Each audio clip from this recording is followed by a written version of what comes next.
Hi, welcome to this week's Dragonblade Authors Unplugged. You should be so lucky as to be me today because I get to talk to three of my favorite authors. I'm so excited. We've got Emily Murdoch, Kate Archer, and Sandra Sookoo. Ladies, thanks so much for taking the time to talk to us.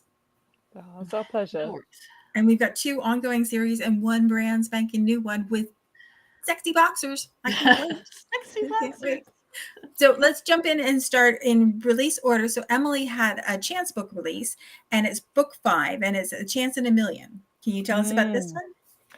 So we are book 5, and we are moving a generation. So if you haven't read the this first is the one that steps forward. we're stepping forward. There's a time gap between books 4 and books 5. So if you haven't read books 1 to 4, shame on you. No, it's fine. It's in Kindle Unlimited. Pause this video, go and read all 4 books, come back. So now you all know that we follow 4 brothers in the first 4 books in the Regency era and the absolute disaster that they are in society. Bless them. Very well-meaning, but such golden retriever boys. And I kind of ended the first 4 books with the next generation kind of promised. One of them has a stepdaughter, so she's a little older, but the others have babies coming. And there was such a huge amount of affection for these brothers that I really couldn't let them go. And I've never really done that before. And so I thought, well, let's skip forward 20 odd years, go to the early Victorian era and see what this family's up to. Spoiler alert, they are still absolute disasters, but in the loveliest way possible. So A Chance in a Million is book 5, and we follow the eldest son of the previous elder brother. So he's kind of the emerging head of the family, Thomas Chance. He is expected to be responsible and restrained and respectable, and he has accidentally, don't worry about it, gambled away the entire family fortune. It's awkward. It's awkward. Oh, to be revealed in the book when you read it. So his father, William, the Duke of Cothram, sits him down, and Thomas is preparing himself for the biggest telling off of his life. And his father is very, very loving, but very stern. He's that very kind of slightly emotionally aloof father. And William surprises his son Thomas and says, I am abdicating the title. I've gone to the House of Parliament. I know it's unusual, but I'm giving you the title of the Duke of Cothram because I'm hoping it will teach you a bit of responsibility and make you grow up a little bit. Thomas is horrified. He does not want responsibility. He doesn't trust himself. He knows he can't be trusted. And so he makes the very smart decision to find a woman with aspirations as to a title and with a truckload of money. And he'll just marry her for the title, and then the family will have the money and it'll be fine. He picks Miss Victoria Ainsworth, and Miss Victoria Ainsworth is not silly. She is not dumb. She sees through him within about 3 minutes, and she has been watching him from afar for a little while and decides that if he's so eager to marry her dowry, then she'll let him, but she will absolutely seduce him first. And so begins the battle of wills. Fun. Well, that sounds like so much fun, and I love the idea of seeing our previous heroes as fathers. You know, it's been hugely fun because I think one of the things that, and I speak as someone who is child-free by choice. I don't have any children, but I have lots and lots of friends with children, and I was myself a child once, and a very long time ago. And I think sometimes the characteristics that we love in a romantic partner infuriate us when the next generation arrives. That's just something I've observed.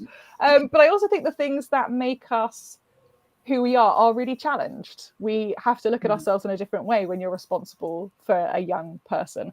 And I think William, who is book 1, the elder Duke of Cothram, you know, he is very distant. He loves his brothers dearly, but he's very distant from them. He's very emotionally aloof. He's quite cold because he doesn't really know what to do with all these feelings. He doesn't really have the language to verbalize it. He's a very shy, very quiet, very reserved person. He's not one of those dashing dukes that swans about the place and seduces people left, right, and center. And so for him to have a son who is gallivanting all over the place and losing money and bringing disrepute to the family name, it forces William into a very difficult position because he doesn't know how to engage with that sort of man. You know, his son is a man now, and he doesn't really know how to communicate with him. And so he does the only thing he can think of, which is to give as much responsibility and duty as possible in one fell swoop. And that brings a really fun tension it's definitely explored in this book, but William has 4 children. So there's going to be 3 other chance cousins that'll have their stories, and you'll continuously see William change and grow and evolve, because I don't think we ever stop really doing that as we get older. We still learn, especially from the younger generation in our lives, whether they're our children or the children of those we love. And so I think it's going to be really fun to see these 4 brothers who start off the series in the next, count them, 16 books, because these guys made a lot of babies.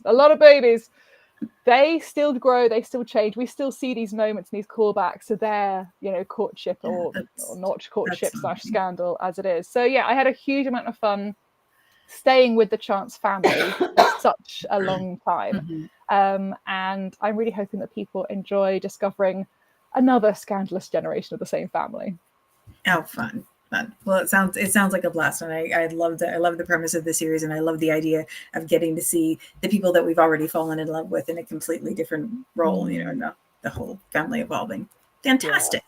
Yeah. And I'm not going to ask you what you're working on next, because you have 16 books to do. So. Well, books 6 and 7 are already up for pre-order, so they're 99 cents if you grab them now. The next book, Not a Chance in Hell, follows Lady Liliana. She's the eldest daughter of the Marquis of Aylesbury, the second brother.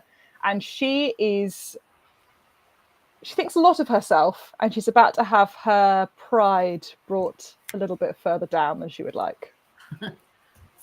Those are fun ones too. So awesome. Well, the next book that comes out this week is Sandra's book, and it actually releases on the day that we're recording, and it's book 1 in a brand new series. It's The Boxers of Brook Street, and it's with Love in Their Corner. And when this cover came across my desk, we went back and forth in teams, like, look at this guy, look at this guy, look at this guy, look at this. Because everything about it is lovely. The cover image is lovely. The typography is just fantastic. So I am so excited about the book in the series. Can you tell us a little bit about both, Sandra?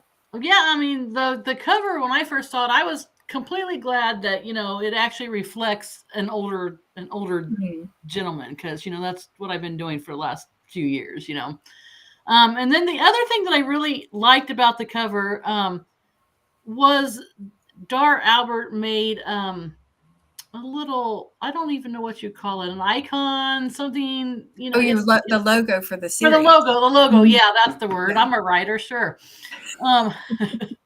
It was really cool. It's like got the 2 boxing guys and then a Regency era lady standing there watching them. That was really I think that's my favorite thing about these covers is the logo. Oh, cool. Cool. Yeah. So anyway, the thing about this series is I signed the contracts for this like 2 years ago. So I'm like, hey, future Sandra can worry about what this series is like. I got other things to do, right? So when it came time to write this series, I'm like, oh crap, I don't know what to do. What do I do?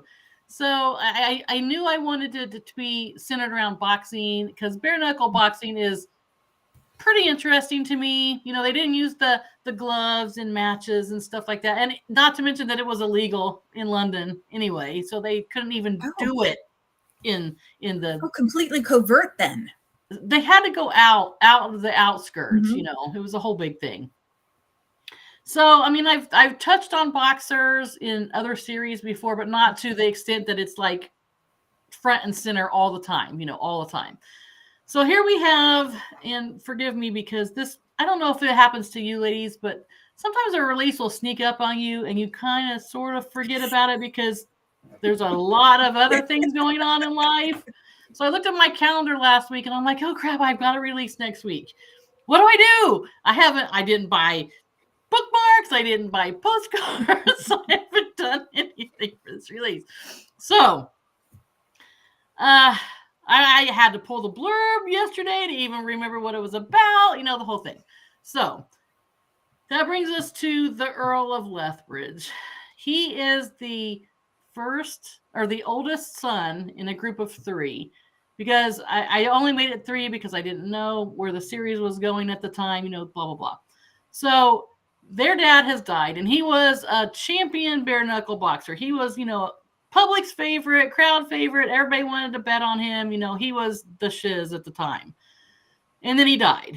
And then they found out that not only did he die, but he left the family almost destitute. He had a gambling problem. Nobody knew. There's nothing in the coffers. What do you do now? And of course, his wife is a little bit, let's just say, determined to see her sons marry well, or let's just say rich. Let's just say rich. She wants the family saved. She wants the coffers filled. She doesn't really care how they get there. So she's always on oh my gosh, what is his name? Lewis. I think his name is Lewis.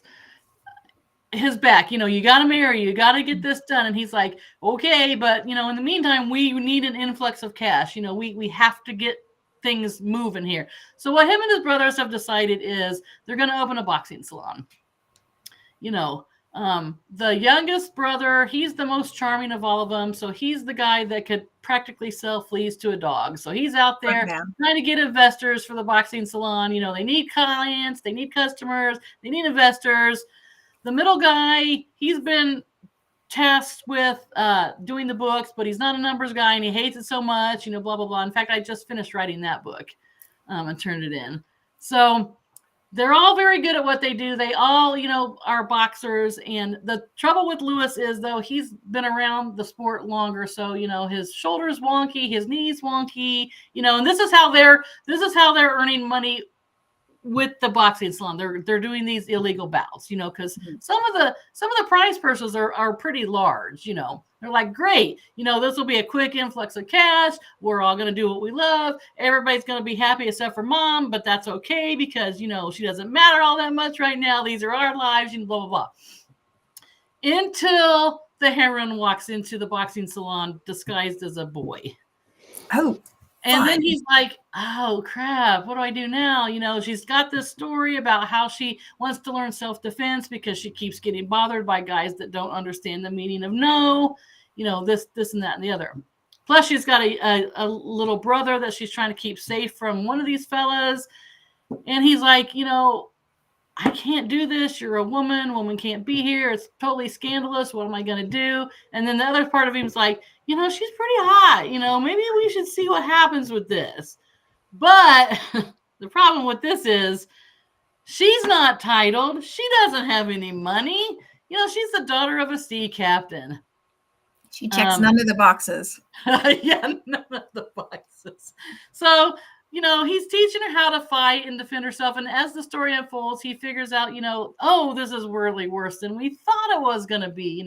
What are we going to do about this guy? And his brothers are like, you can't get distracted, man. You can't get rid of the woman. We have other things to do. And, as the story goes on, of course, they fall in love. And it's kind of cute because when the guy falls first, I kind of like that sometimes, because once they fall, they're like, that's it, man. We're doing this. And the brothers are like, seriously, we had a plan. You're messing it up. What are we going to do? And the mom's like, no.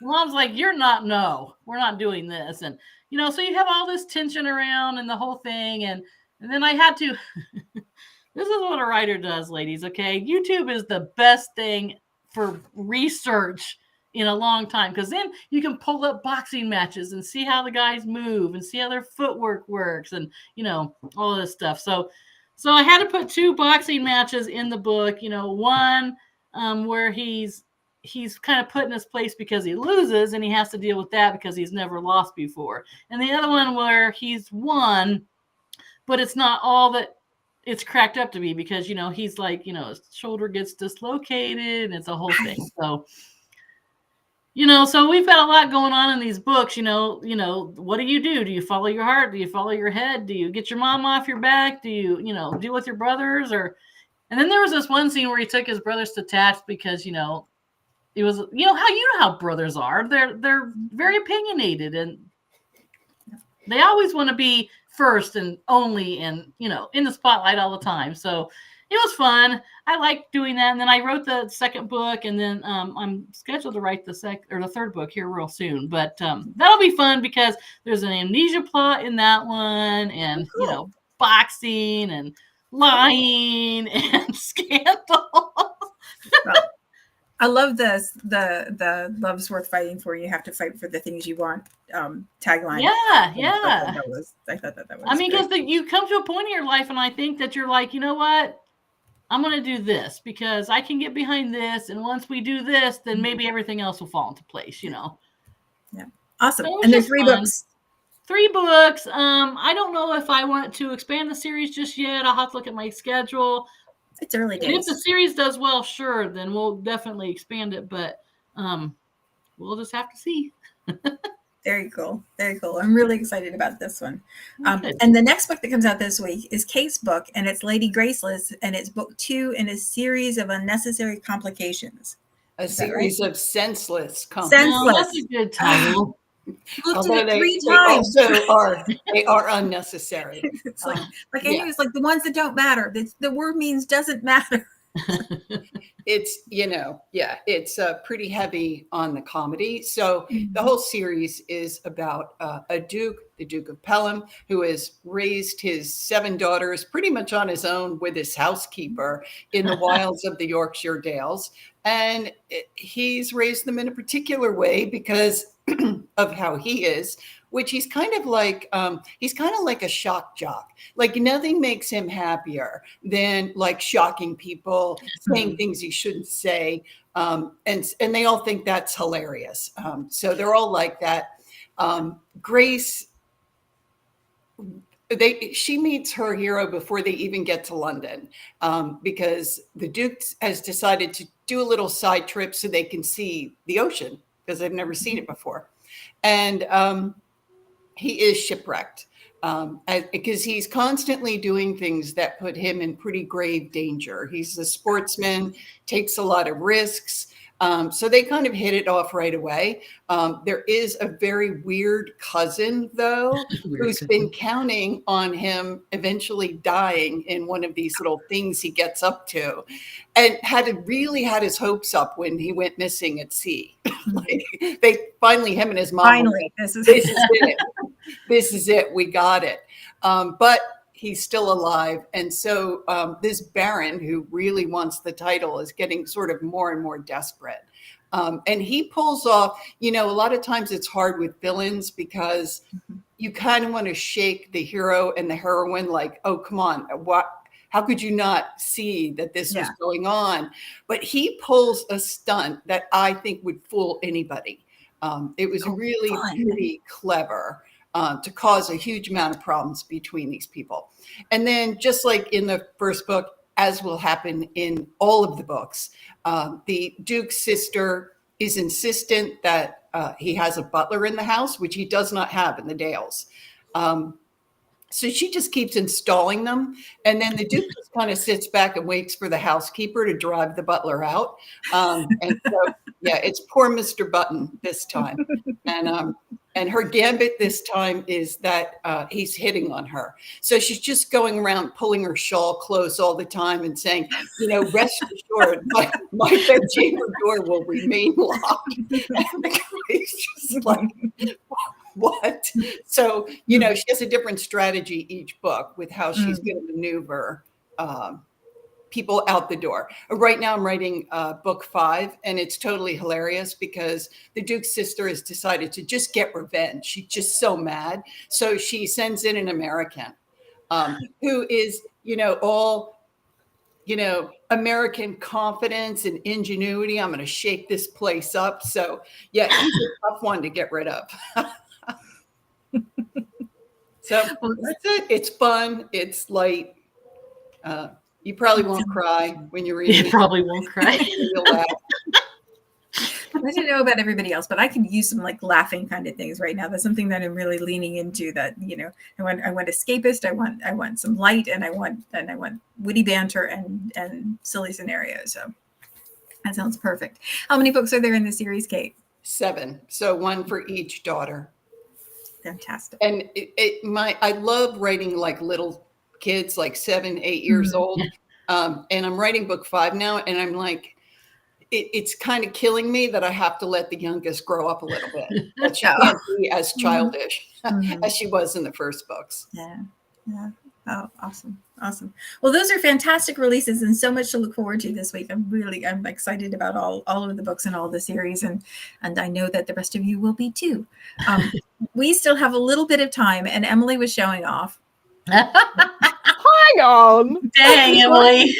Before we started talking, she was showing off with her weather and how it's like 61 degrees and gorgeous.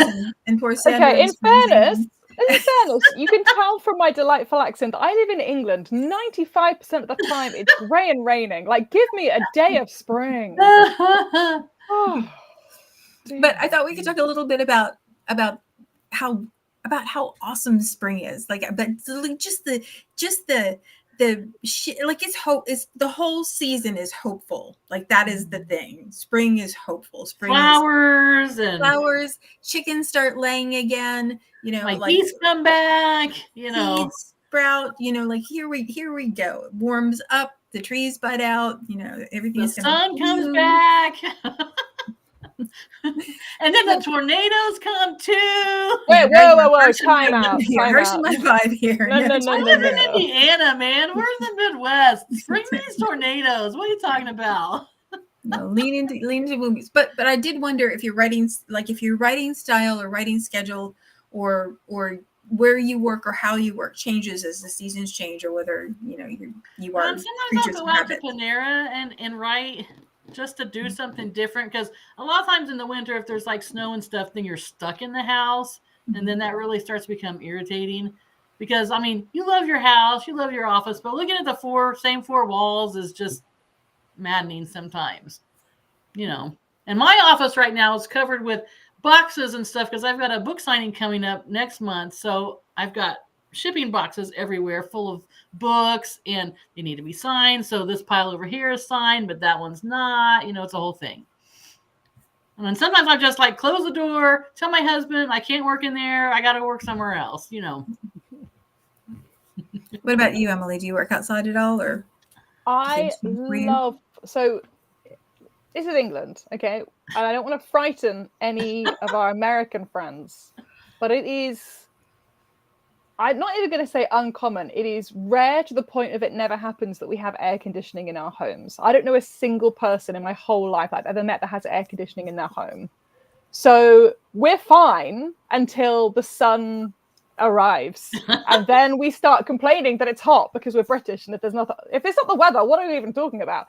So I moved in October, and I used to live at a north-facing house. So when it got too hot, I could go in the garden, sit in the shade. It was so lovely. I've now moved, I love my new house, but I am now in a south-facing garden. So I'm not sure what I'm going to do in a heat wave. So when it's warm but not too hot, I love working outside. I love having I listen to birdsong when I write all year round. Oh, do you? Oh, yeah, wow. I find it. I listen to music and birdsong at the same time because I find that very calming. But it also becomes white noise, so I can kind of block everything out, and I've just got like. So in the summer, I have real birds, and they can actually sing to me, which is wonderful. So yeah, I find in winter. My writing days are a lot shorter. Mm-hmm. I find that once it gets dark, I don't want to write anymore. And of course, that happens at like 3:00 in the afternoon in the middle of winter. So my writing day is quite curtailed. But I mean, my sister and I joke that we are essentially solar powered. Like we really find that our mood lifts when it's sunny. We have longer days. We just get a lot more vitamin D. So yeah, I'm more productive in the summer. That's so interesting. What about you, Kate? Well, I think I've mentioned this before. So I work full-time during the week, so I don't really do any writing then. So really with only Saturday and Sunday, I don't mess around with the schedule very much. So it's in my house, classical music, that's kind of it. Now, I am on a federal grant, so I may have more free time coming up. We'll see. Ooh. Yeah, we'll see. But for now, it's really confined to Saturday and Sunday. And so classical music kind of fades into the background unless they play that stupid theremin thing. I don't know if you've ever heard the theremin. Oh, yeah, that's annoying. I get so mad I changed the channel to like 60s music or something because I can't believe it. Like, this is not a musical instrument. It just isn't. That's the Star Trek one, right? Yeah. It sounds like a lady being murdered in a forest. That's what it sounds like. Tell us what you really think, Kate. Don't hold back on our account. I know. Well, like how sometimes you just have a pet peeve that really does not affect world affairs. It just makes you mad. That's one of mine. a theremin. What happens if you put birdsong over top of it? I might try that actually, because that would be another thing I could definitely listen to. There's websites where you can have like thunder and lightning, it's like a storm playing, and so I typically have that and music, or birdsong and music. Something that's continuously over the top of something else helps me zone out, or zone in to the book, I guess, and zone out. Sometimes I put like the ambient music from the Lord of the Rings on, you know, in the background from like the Shire and stuff like that. Yeah, there's YouTube videos of like 2 hours, which is I like, know, it's great, medieval tavern noises, and you're just like, it just sounds like people like pulling beers and gentle chatter in the background, which I find really distracting because I'm trying to listen to what they're saying, and I'm like, no, Emily, it's not real. You're not actually there. Come on, people watching has to stop.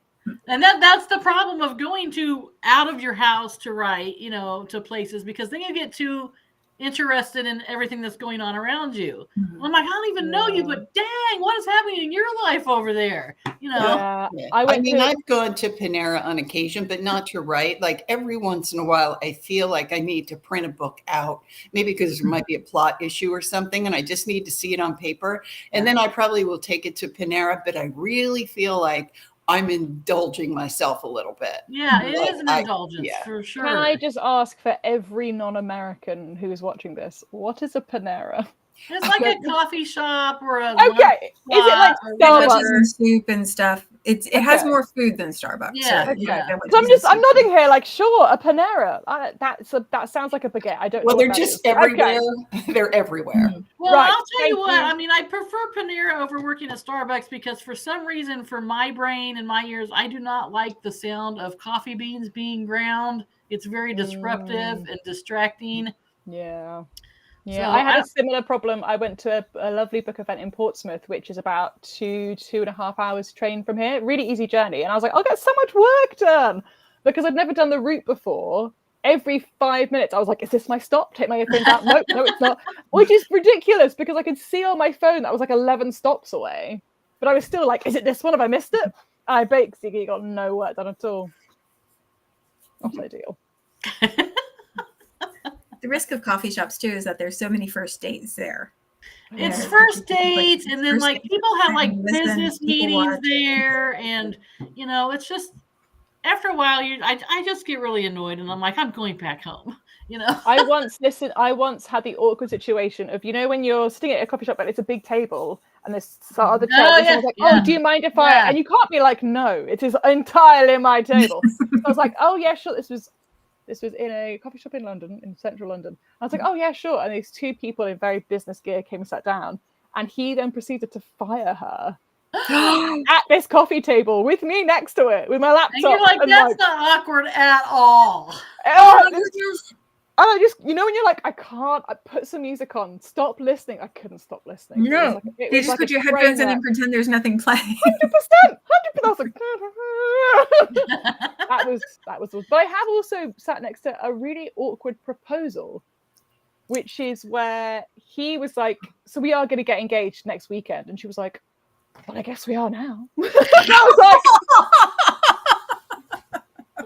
well, then it's you're writing, you know, sexy scenes, and you know your table is like right next to where the line forms, you know, and you have people like looking over the wall at your computer. I'm like, man, I'm gonna tell you right now, I'm writing a sexy scene, so if you don't want to see this, you need to look away. You know, it happens to me all the time. It is. I'm like, here's my business card if you'd like to check out my work and pay for it, maybe. Oh, so yeah, working out has its problems too.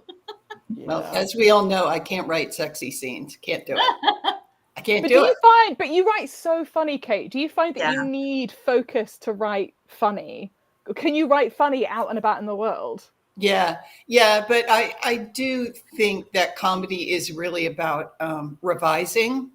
So the things in my first draft are just they're not as good as when I go back and fix it, because when I go back, I'm like, oh, I really missed a moment here. Like I can, you know, or the pacing. You see it differently too. Yeah. Do you ever look at your manuscripts sometimes and you have written a scene and you're like, that is really funny. That's comedy gold. And then you're like, you come back to it and you're like, what was I thinking there?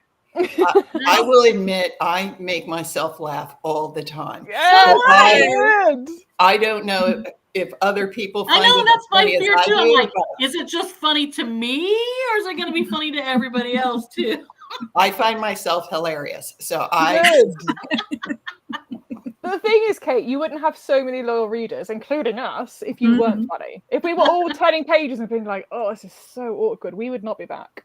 I'm so into it. You know, like I wrote a whole thesis on my theory of humor. I've read all the other theories. Like it's just a real area of interest for me. Yeah. It makes sense. Always about at the all. Well, I mean, I think it takes a lot of skill to be able to write comedy in romance, because I got my start writing contemporary rom-coms. That's what I was known for years and years. You know, that's what I did. And then I jumped over to historical writing. And I'm like, can I even put humor in historical writing? Because you just never know, you know? I just think it just takes a lot of skill to be able to, you know, make people laugh in any Comedy kind, does you know? not get enough credit. It really doesn't. It doesn't. Because it feels light, because it feels easy. But I believe that it's harder to make people laugh than it is to make them cry. Yeah, I mean, it should look effortless on the page, Yeah. and it's like when you see like an Olympian run the 100 meters. I'm sitting there like with a bag of crisps and a Nutella sandwich, and I'm like, I could do that. They're barely running. I'm not putting any effort in. What are they doing? I could do that. I can barely run. And then you actually, especially at live sports events, you see people actually do what they do, and you're like, oh, it looks effortless because you put in so much effort for the weeks and months before this day. And that's the same with comedy. I think all that work that you put in, and then I get a book of yours and I'm like, oh, this is so funny. This is so easy. How maybe I should write comedy. And then like 2 chapters in, I'm like, nope, no, I should not. Yeah. Oh, I think everyone can. I think everyone can. I think there are actually very few people in the world who have no sense of humor. They do exist, but I don't think they're a lot. I think it's just the mechanics of it, really. But I do think we underestimate the importance of revision. And I think that's something that lots of people underestimate, you know, because you got Emily's making the eyes at me. Making the eyes at me, you know, but like that idea of like working to tighten things up. And this is now, do you guys revise after you've written the book, or do you revise as you go along? Because I'm of the school that I revise as I go along. I do that. I'd never because finish it's a fresh. book. But that's how I've always done it, because it cuts down on rewriting. Rewriting annoys me to time out of mind. You know, I don't have time to rewrite.